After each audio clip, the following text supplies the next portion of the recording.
Brum brum brum, nandito na naman si Machong Brum Brum. Ha ha ha! Hi mama! Ha ha ha!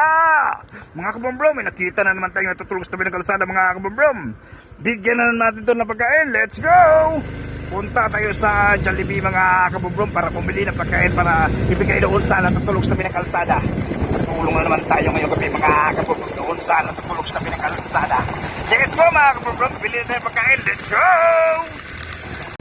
Dito na tayo sa may Jollibee mga kabrum-brum. May bili na tayo ng pagkain para ibigay doon sa natutulog sa tabi ng kalsada. Let's go mga kabrum-brum. Pasok tayo, let's go.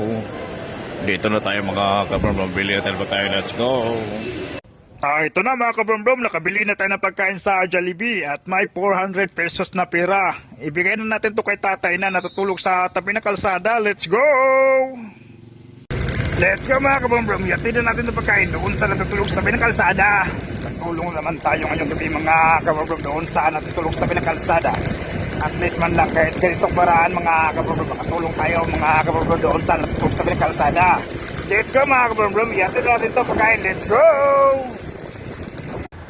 Nandun sa tatay mga kabrum, lapitan natin para ibigay itong pagkain at saka 400 pesos na pera. Let's go. Dito siya mga kabrum-brum.